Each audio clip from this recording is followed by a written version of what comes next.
Damos boas-vindas ao podcast Projeto Antares, um trabalho de extensão de estudantes de História da Universidade Federal do Rio Grande do Sul. Esse é o episódio número 8, e eu sou a Luísa Richter. Nesse episódio, vamos apresentar uma entrevista com Débora Creus sobre o seu trabalho. Elas têm outro jeito de ser e de resistir, a narrativa de mulheres sobre o feminismo e a sua militância durante a ditadura civil-militar brasileira. Todas as pesquisas apresentadas no projeto estão disponíveis no repositório do Projeto Antares, que reúne a produção acadêmica sobre a ditadura civil-militar brasileira. O endereço do repositório e o link para o trabalho estão nas notas do episódio. Podcast Projeto Antares, narrando o passado. Historicamente, a posição das mulheres em grande parte das sociedades foi de subalternidade. O direito ao voto, oportunidade de emprego, igualdade perante a lei e direitos reprodutivos são conquistas recentes realizadas através da luta constante da conclamação por representatividade e oposição à marginalidade historicamente imposta por sociedades patriarcais. Durante as lutas revolucionárias no cenário ditatorial brasileiro, a resistência na figura da mulher foi sistematicamente silenciada e oprimida, inclusive por aqueles que, em teoria, deveriam auxiliar suas companheiras de luta. Eu sou a Bárbara Severo. E eu sou a Luísa Richter, e a nossa entrevistada de hoje é a historiadora Débora Creus, que pesquisou a participação, luta e resistência protagonizada por mulheres contra o regime autoritário instaurado após o golpe de 1964. Primeiramente, Débora, por que é importante estudar, em especial, a atuação feminista na resistência contra a ditadura militar? Bom dia, pessoal. Bom dia a todos os ouvintes. É um prazer estar com vocês nesse podcast e falar sobre um tema que é muito caro a minha pesquisa e que fez parte da minha trajetória durante alguns anos, né? Então, agradeço o convite, as meninas e os meninos por estarem aqui compartilhando esse momento. Parabenizar pela iniciativa, né? Muito legal os estudantes estarem engajados nessa temática que nos é tão cara ainda hoje, né? Da ditadura civil-militar. Então, antes da pergunta propriamente dita, né? Eu acho que vocês já viram em alguns episódios anteriores, né? Todo o contexto que vivia o Brasil nos anos 1960. E aí a pergunta, ela fala de movimento feminista, atuação feminista. Eu acho que a gente tem que olhar um pouquinho com algumas ressalvas esse feminismo. Por quê? Porque ele ainda não estava organizado como a gente tem a discussão ainda hoje, né? O movimento feminista, ele vai se organizar sobretudo a partir dos anos 70. Tem anistia, os movimentos sociais, o processo de retorno.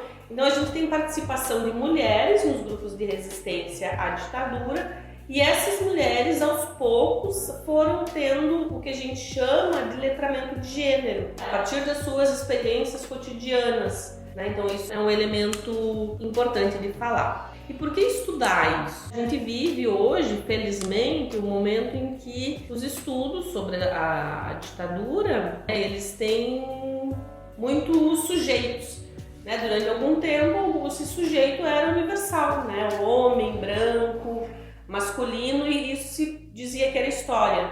A partir das mudanças na própria perspectiva do fazer história, essas mulheres, elas foram sendo incorporadas na análise. Então, é sempre bom e importante estudar esses sujeitos subalternizados durante muito tempo na historiografia, né? Então, eu colocaria essa atuação como uma atuação de mulheres durante a ditadura que não estavam organizadas enquanto movimento de mulheres, porque elas estavam inseridas nos diferentes grupos de resistência, armados ou não, né, para combater. E aos poucos elas foram tendo esse letramento de gênero, né, a partir das suas experiências em diferentes movimentos sociais, enfim.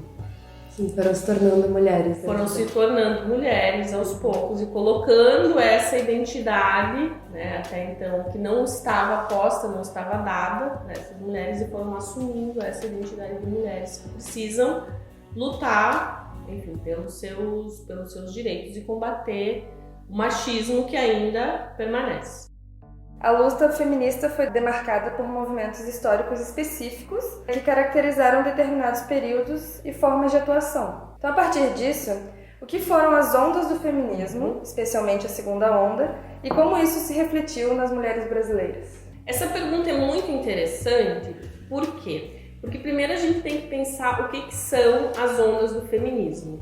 tem uma leitura de que os movimentos de mulheres, durante a história, eles têm algumas ondas, alguns ápices de articulação. Mas essa leitura, ela também tem uma crítica. Por quê? Porque é uma leitura que parte do norte global, sobretudo dos Estados Unidos, do movimento europeu, de mulheres, e parece que a gente transpõe diretamente para a realidade brasileira. Então a gente tem que pensar e fazer essa ressalva. Mas, didaticamente, para a gente pensar, eu acho que essa leitura é válida. A primeira onda foi o momento em que as mulheres se organizaram, né, sobretudo para alcançar direitos políticos, sociais, o direito ao voto. A campanha no direito ao voto é a mais exemplificativa dessa primeira onda, que é no século XIX. E a gente tem mulheres no Brasil, nesse momento, lutando pelo direito ao voto. E aí a gente tem que pensar as especificidades da sociedade brasileira. O Brasil, no final do século XIX, aboliu a sua escravidão, e as mulheres negras, por exemplo, nunca foram incorporadas como sujeitos de direitos nesse momento. Então, a primeira onda brasileira, ela é sobretudo branca, de mulheres de classe média, que buscavam o chamado direito ao voto, o direito de participação política na década de 20 já do século 20. A segunda onda, que nos interessa particularmente aqui, a gente tem aquela frase, que caracteriza a segunda onda, que é o pessoal é político. Tem todos os anos 60 conturbados, vários movimentos, movimento hippie, o movimento contra a cultura, a luta pelos direitos civis. O movimento feminista de mulheres, se articula mais nesse momento, e é a questão dos direitos ao corpo, a livre expressão da sexualidade. Essa seria a segunda onda. E aí a gente tem no Brasil uma ditadura a partir de 64, quando maio de 68, que teve reverberações no mundo inteiro, a gente tem que pensar que o Brasil vivia uma ditadura, então não tem a mesma leitura, por exemplo, porque aqui o que se julgava? Que deveria combater a ditadura, sobretudo. Então essa é a segunda onda. A terceira, alguns autores já falam de quarta onda, são o que a gente vive ainda hoje, eu acho, porque a partir de então as mulheres passaram a estar mais organizadas, no próprio movimento de mulheres, no movimento feminista. A gente recentemente viu a luta das argentinas, a luta pelo aborto legal, uma questão que a gente está discutindo no Brasil, que querem proibir inclusive nos casos que são aceitos hoje em dia, o que é muito assustador, porque é o controle total sobre os corpos femininos. A gente tem uma característica que eu acho importante pontuar, que nos anos 60, e aí alguns estudos mostram isso, que as mulheres, elas se inseriram de uma maneira mais intensa, por assim dizer, nas universidades. Isso pode ser uma característica, inclusive, da mulher deixando de determinadas mulheres, porque a gente sempre tem que fazer os recortes racial, os recortes de classe, mulheres de classe média, de determinados grupos, entrando na universidade. Aí reivindicando muitas questões, a partir dos anos 60. Então, o acesso à educação formal, porque a educação se dá em diferentes espaços, ela também é uma reivindicação feminista. É, exatamente sobre isso. A gente vê esse processo da formação da mulher, se percebendo mulher. Então, através dos relatos que tu trazes na tua escrita sobre a percepção da mulher, então se vendo como um sujeito que é diferente do homem, agora pensando dentro da militância, dentro das organizações que a gente tinha durante esse período, seria possível argumentar que houve uma formação de consciência de gênero dessas mulheres? Sim, e também não. Passar pelo movimento feminista foi muito importante para elas, porque elas passaram a olhar para o seu passado e ver que o machismo se reproduzia nas organizações que diziam, que queriam libertar as sociedades, libertar o Brasil no caso da ditadura, Então a gente sempre tem que ter em mente isso. E sim, a formação ela também foi se dando, Por exemplo, eu vou dar um exemplo de como a memória ela atua, Tem uma entrevista que ela disse que ela leu um livro que fez muito sucesso, que chama Mulher, Objeto de Cama e Mesa, e isso fez com que ela visse a análise da militância dela de outra forma. Só que o livro foi publicado em 74, quando a militância dela já tinha acabado. Então a gente vê como a memória nos prega peças. Aquele livro foi importante para ela olhar para o seu passado, mas ela não leu o livro durante a sua militância, que é importante pontuar isso. E não também porque elas passaram a incorporar elementos da análise do gênero, se tornando mulheres, a partir de experiências posteriores, muitas vezes. Isso é importante pontuar. E também foi indiferente, né? Eu acho que a gente tem que pensar que para umas... Eu tive algumas entrevistadas que disseram, não, isso não fez diferença na minha vida, ser mulher. Eu queria derrubar a ditadura, eu tinha outras perspectivas. Sim, e eu penso que alguns autores e autoras, eles falam que o exílio foi um momento importante também, né? Porque essas mulheres exiladas, elas foram para diferentes lugares, né? E nesses lugares haviam outras discussões. E, por exemplo, algumas que foram para a França, posteriormente, na segunda metade da década de 70, essa discussão estava muito forte lá, né? Então elas passaram a incorporar essas discussões na análise da sua trajetória, da sua posterior militância. Você chegou a comentar no meio dessa sua fala sobre machismos dentro dos movimentos revolucionários, né? Mesmo nesse cenário de grupos de resistência clandestina, mesmo nesses cenários de grupos que estariam questionando as estruturas, até mesmo patriarcais da sociedade, havia um machismo, né? Então você menciona na dissertação que muitas vezes os papéis de gênero eram mantidos, como eram na sociedade como um todo. Quais são os motivos que, mesmo em um ambiente de luta por direitos e conflito com o status quo, os guerrilheiros, pertencentes a grupos como o MR8, M3G, MR26, acabavam por manter uma parcela de suas companheiras presas nas funções que lhe eram atribuídas por uma sociedade machista e patriarcal? Eles reproduziam determinadas estruturas, né, estruturas que eram a vida deles e que não havia questionamento sobre isso. É importante pensar isso, embora todos os grupos revolucionários, eles buscavam a construção de uma nova sociedade, a ideia do homem novo. Né? Então se pensava que com a superação da ditadura, do capitalismo, automaticamente tudo mudaria. Os grupos, né, os grupos de resistência à ditadura clandestinos tinham uma lógica de funcionamento que reproduzia determinadas estruturas de opressão. Eu separei um trechinho de uma entrevista que eu acho muito legal e muito exemplificativo disso. Uma entrevistada, ela disse assim, eu lembro um dia nós fomos numa das passeatas de enfrentamento com a polícia e conseguimos escapar. Eu e um companheiro do DCE, ela ainda estava no movimento estudantil. E na hora que nós conseguimos escapar, a gente exausto, procuramos um barzinho, sentamos pedindo um chopp e estava lá respirando. E ele ficou olhando para mim. Eu falei, que você está me olhando desse jeito? Ele disse, eu estou pensando aqui o seguinte, você é um ótimo dirigente do DCE, você é o melhor companheiro de luta que alguém pode querer. Sua coragem, sua ousadia, sua capacidade, mas você não é mulher. Eu estava pensando aqui, se você fosse a única mulher no mundo, eu teria que viver sozinho e ficar solteiro, porque homem nenhum pode casar com uma mulher como você. Né? E aí disse que o cara riu. E ela me disse assim, eu ouvi isso de um companheiro de luta, voltando de uma passeata. Você imagina a contradição. Então, há alguns relatos que, inclusive, as mulheres, quando elas deveriam assumir determinados postos, assim, de comando, elas se masculinizavam, entre aspas. Tem uma outra entrevistada que fala, será que eu podia usar batom? Não usar batom? Isso era uma questão para mim. Para os homens, isso era uma questão menor. Né? Então eu acho esse relato muito exemplificativo dessa contradição dentro dos próprios grupos. Ela era um companheiro para ele, né? Ele diz, eu ficaria sozinho, né? Então toda essa contradição era reproduzida cotidianamente dentro dos grupos. É muito legal a questão da memória, né? Porque se você for perguntar para alguns homens, eles vão dizer não, era todo mundo, né, igual, não reproduzia.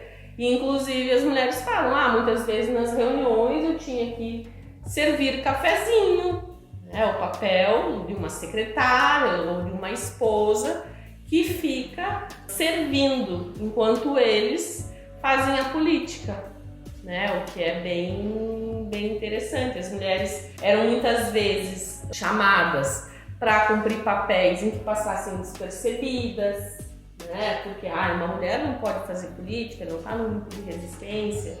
Tem algumas que dizem, não, eu era uma menininha muito bonitinha, era só me arrumar que nada acontecia, né? Então a reprodução de uma estrutura social que é machista, as mulheres de maneira geral, essa estrutura era reproduzida.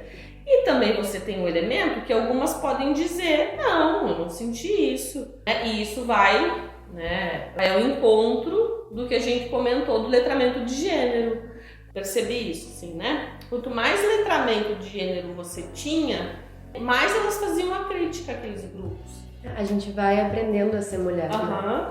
Cotidianamente. É exatamente o que muitas vezes, como tu falasse, os homens nessas memórias não percebiam essa diferença porque eles não aprenderam a ser homens. A gente aprende a ser e se perceber mulher perante as situações que a gente sofre, enfim, pelas quais a gente passa no dia a dia. Duas mulheres podem passar pela mesma situação e as duas vão perceber de forma diferente. Mas tendo em vista a questão mais sistemática do contexto machista que a sociedade brasileira estava e está inserida, existiam maneiras que se pesavam desigualmente entre as mulheres e os homens dentro da própria repressão do Estado. Tu acha que havia diferenças na perspectiva das mulheres ativas na luta em comparação com a atividade masculina? Se havia esse tratamento diferente por parte também do Estado? Havia uma punição por elas serem mulheres. E elas eram também punidas no que muitas vezes lhe era caro, por exemplo, a maternidade. Tem inúmeros relatos de mulheres que tiveram, a gente tem as crianças torturadas, mas uma forma de tortura era a tortura psicológica em relação aos filhos, aos bebês. Por exemplo, eu nunca vi um relato, e eu não quero dizer que não tenha, pode existir, né? Sempre a gente tem que pensar nesse sentido que a gente não conhece tudo acerca de um tema. Mas eu não lembro de ver relatos de homens dizendo que na tortura se dizia: vou pegar teu filho, matar teu filho, eu sei onde teu filho está escondido. E a violência sexual, o relatório da Comissão Nacional da Verdade aponta diferentes tipos de tortura. A violência sexual ela foi muito utilizada contra mulheres, contra homens também, mas no sentido de que as mulheres eram duplamente castigadas por romperem o que se espera e por estar fazendo política, Então vamos à nossa próxima pergunta. No cenário de grupos de participação feminina, haviam aqueles como os que aqui estamos discutindo, são mobilizados pela ação de subversão à ditadura, então esses grupos revolucionários de esquerda e de resistência, porém também haviam aqueles vinculados à direita, direita extremista da época, como exemplificado pela revista Brasil Feminino. Então, de que maneira a participação feminista em grupos clandestinos de luta difere da participação em movimentos feministas que eram aceitos, entre aspas, pela parcela conservadora da sociedade? É a questão do pré-golpe, da participação de diferentes grupos na derrubada do João Goulart e nas articulações para a implementação da ditadura. Que grupos eram esses? Eram grupos de mulheres que não queriam mudar a sociedade, elas queriam manter. E que mulheres eram essas? Classe média, católicas. Então a gente tem alguns trabalhos já que mostram diferentes grupos em diferentes lugares, grupos de mulheres profundamente anticomunistas, que é aquele slogan lá, no país verde e amarelo, Deus, pátria, família, um catolicismo exacerbado, assim, violento inclusive, que elas viam essas reformas que estavam sendo propostas como uma ameaça comunista, o comunismo ateu que quer dominar o mundo. Então esses grupos eles eram grupos de mulheres que não queriam alteração da ordem. Depois que tudo se resolvesse, elas voltariam para casa e continuariam nos lares como o seu papel tradicional: mães, boas esposas, boas donas de casa. O segundo elemento que eu acho importante pensar, elas continuaram atuando durante a ditadura em algumas organizações, né? E não sei se elas se intitulavam feministas durante a ditadura. Elas se diziam femininas, né? Nós temos nossos movimentos porque o feminino quer manter determinadas estruturas, o feminismo ele busca romper, então é diferente. E aí os movimentos de mulheres à esquerda, eles vão se organizar sobretudo a partir da segunda metade dos anos 70, né? Com a participação de muitas mulheres que participaram em grupos de resistência à ditadura, né? Vocês tiveram aqui esses dias a Melinha Teles, ela teve num evento. Eu acho que pensar nessa mudança, né, da militância em grupos de resistência, grupos armados, para o movimento feminista, a gente percebe muito a trajetória dela, que a partir da segunda metade dos anos 70 ela passa por um movimento de mulheres, né, e não se diz movimento feminista ainda, né, porque a palavra, ela parece que ainda hoje ela tem o sentido de espantar as pessoas. Tem uns relatos que são muito interessantes das minhas entrevistadas, que elas falam que viam aqueles movimentos de mulheres e elas se assustavam. Porque, nossa, a gente não queria aquilo, aquelas senhoras de classe média com seus terços na mão, rezando contra o comunismo ateu. E muitas delas obrigavam as suas empregadas domésticas, né, mulheres pobres, mulheres negras, a irem para essas passeatas e fazer todo o coro golpista, como as pesquisas demonstraram.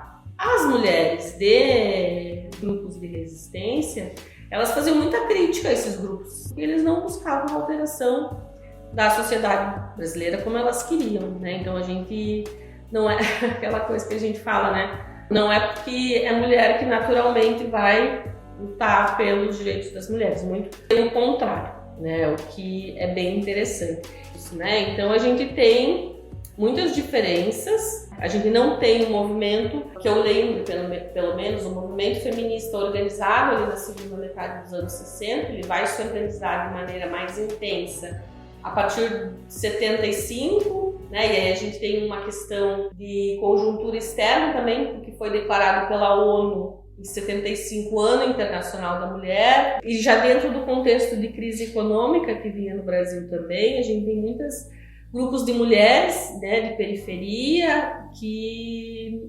buscavam, né, a luta contra o custo de vida, questões muito materiais. Tem dois grupos que vão se formando dentro do feminismo brasileiro, que um desses grupos era muito mais vinculado a mulheres que tinham passado pela experiência do exílio e que trouxeram algumas discussões que outras mulheres que tinham ficado, no caso da Melinha, não gostavam, de certa forma, porque dizia que era descolada da realidade brasileira, que não era o momento de discutir sexo livre, por exemplo, né, a questão da pílula anticoncepcional. O momento era de lutar por melhores condições materiais de sobrevivência.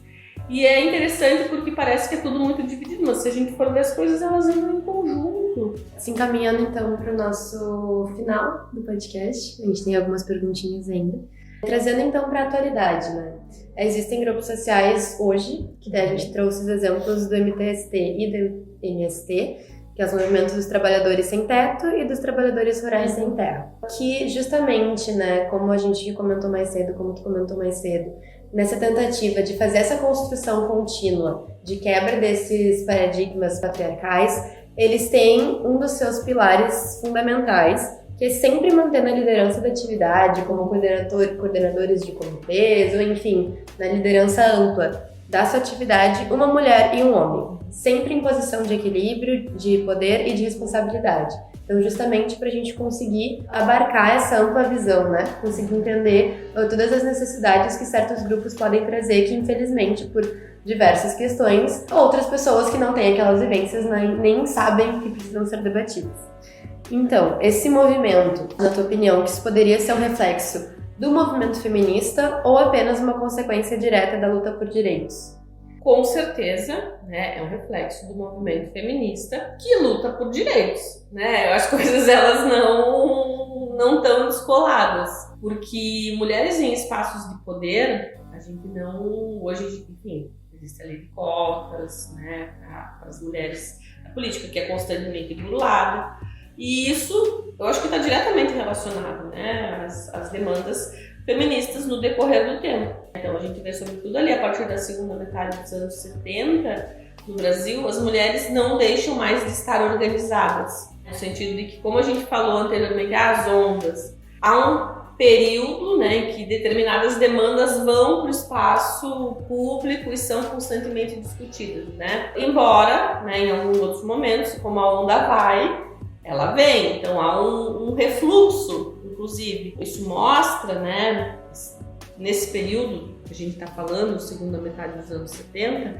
que as mulheres não deixaram de estar organizadas, né? Embora o espaço no debate público não seja a mídia, enfim, determinados grupos não vejam, as mulheres estão sempre organizadas, e sim, isso é um reflexo direto. As coisas elas não estão separadas. O movimento feminista luta por direitos. Essas lutas elas são voltadas às mulheres, sobretudo, mas não deixa de ser uma luta coletiva para todos. Vem de encontro àquela concepção que a gente estava discutindo antes, de só por ser um movimento que vai contra a opressão, contra o sistema envolvido, se esse movimento sozinho, sem justamente o debate feminista, chegaria nessa percepção, né? Que é justamente isso, né? A presença feminista ela se faz necessária e tá dialogando com essa luta, né? Sim, essas coisas elas estão relacionadas diretamente. Por exemplo, se a gente for voltar nas mulheres que militaram em organizações de resistência, elas mencionavam estar em situações de poder, em espaços de poder, era muito mais difícil para as mulheres, né? Embora houveram, né, mulheres que ocuparam. Então, essa luta ela é constante, né? Ela se atualiza cotidianamente. Acho que é importante pontuar isso. Vamos encaminhar então para a nossa última pergunta, tratando sobre o projeto, né? Como um dos objetivos do podcast, do Projeto Antares, é a divulgação científica, temos duas perguntas sobre metodologia de pesquisa. Quais foram as dificuldades que você teve durante a realização da pesquisa e como lidou com as questões de subjetividade e silêncio das narrativas dessas mulheres?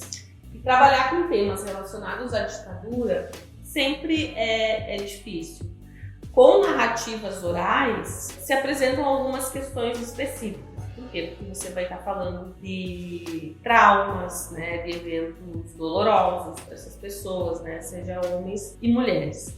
No momento em que eu fiz a minha pesquisa, as entrevistas foram em 2012, 2013, 2014, eu acho ainda, as pessoas que eu entrei em contato, né, elas queriam falar. E isso tem a ver com a conjuntura que a gente estava vivendo naquele momento, né? Que era uma conjuntura em que teve a Comissão Nacional da Verdade, as comissões estaduais, né? As pessoas elas eram ouvidas no seu falar, então no sentido de eu fazer contatos com as mulheres, todas foram muito receptivas.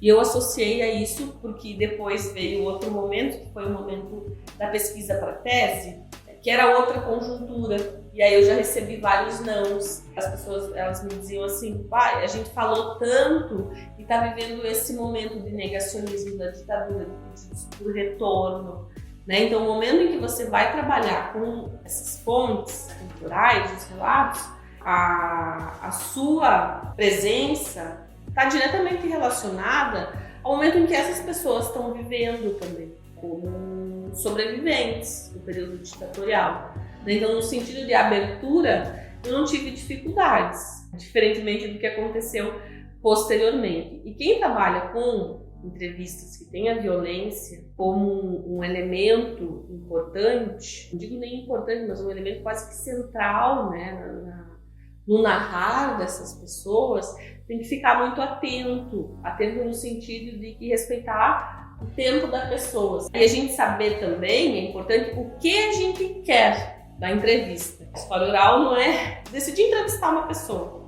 mas o que você quer? Onde você quer chegar? Quais são as suas principais questões? Então não dá pra gente sair por aí fazendo entrevista enlouquecidamente de né, eu estou pesquisando de tudo. Tá, mas o que você quer saber em específico?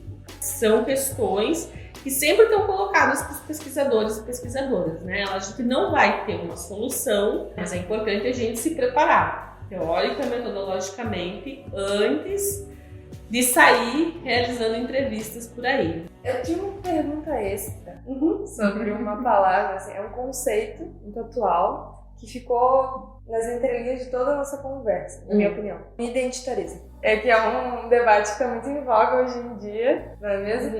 E sobre esse tema, assim, vocês têm uma opinião formada, vocês acham que é válido discutir essas questões utilizando esse conceito e como isso se aplica à sua dissertação? Eu acho que a sua pergunta se aplica à pesquisa, de certa forma, embora naquele momento essa discussão não tivesse colocada de maneira tão intensa assim como está hoje. E a gente vê, muitas vezes, as identidades são constitutivas das pessoas, todo mundo tem identidade. Né? Uma identidade preponderante em um determinado momento, outra identidade. Mas a gente não pode querer essencializar as pessoas, né? Numa identidade fixa. Enfim. Nesse momento, o que eu disse várias vezes, que assim, a discussão não estava, as mulheres não estavam colocadas naquele momento, os companheiros diziam que depois que tudo ia se resolver. Né? Eu vejo um pouco disso ainda hoje. Né? Eu penso que as demandas, se as demandas sociais são coletivas, diferentes, identidades têm que entrar em confluência, né? Não é priorizar os sujeitos históricos, eles são permeados por múltiplas identidades, que é óbvio que em um determinado momento uma identidade pode se sobrepor à outra, conforme o espaço que você está ocupando, mas elas andam em conjunto. Né? E aí o conceito de interseccionalidade tem que ser pensado também, é fundamental. Os níveis de opressões, as camadas de opressões, elas são diversas e elas não andam sozinhas. Se é uma mulher negra, se é uma mulher branca, faz diferença. Uma mulher de classe média, uma mulher pobre, uma trabalhadora rural, vai ter diferenças. Então é importante a gente ver como diferentes identidades elas se articulam, como que elas formam os sujeitos. Não há uma identidade fixa, né? A crítica sempre, né? A classe trabalhadora, mas esses trabalhadores, eles têm nuances, e essas nuances elas têm que ser compreendidas e articuladas em torno das demandas. Sim, existem demandas comuns, mas também existem demandas diversas, conforme as diferentes identidades das pessoas. As mulheres, por exemplo, as mulheres de grupos de resistência à ditadura, seja armados ou não, naquele momento, essa identidade de mulher, ela não estava sendo assumida. Depois elas percebem, mas elas também não ficam só em uma identidade, conforme o lugar em que elas ocupam. Ora elas são mulheres, ora elas são militantes de direitos humanos, aí não tem gênero, enfim, né? Eu acho que essa é uma discussão infinita. Eu tenho que pensar que as identidades elas não são fixas, não há um sujeito único na história. A gente lutou muito, as mulheres lutaram muito para ter a história das mulheres, uma história universal. A gente tem hoje toda uma discussão sobre relações étnico-raciais, foi fruto da luta do movimento negro, que assumiu uma identidade e passou a reivindicar o movimento indígena. As mulheres indígenas são outras demandas. Mas eu penso que as coisas não devem ser vistas tão separadamente como muitas vezes nos colocam. E aí acusam o outro, né? Que é uma discussão infinita, que é muito complexa. Né? As pessoas às vezes fazem umas simplificações assim, muito grosseiras, inclusive, em que não contribuem para o debate, porque acaba gerando muitos problemas, né? E preconceitos, inclusive. Não sei se tem mais alguma colocação que tu gostaria de fazer antes da gente concluir. Não, eu só queria agradecer o convite e dizer que eu estou muito feliz de estar aqui no Campus do Vale. Parabenizar pela iniciativa, eu acho muito legal. Parabenizar as meninas, os meninos que se empenharam em fazer com que esse momento acontecesse. Existem muitas coisas para serem pesquisadas sobre a ditadura, é um tema aberto, a gente tem uma proliferação de perspectivas nos últimos anos e eu acho que é muito positivo para a sociedade de maneira geral, né? E iniciativas como essa tendem a nos colocar também no todo, né? No projeto de extensão, de chegar a ouvintes que talvez não estariam aqui, né? Não viriam para uma palestra, para uma atividade mais científica. Então, parabenizar pela iniciativa de produzir, né, o podcast.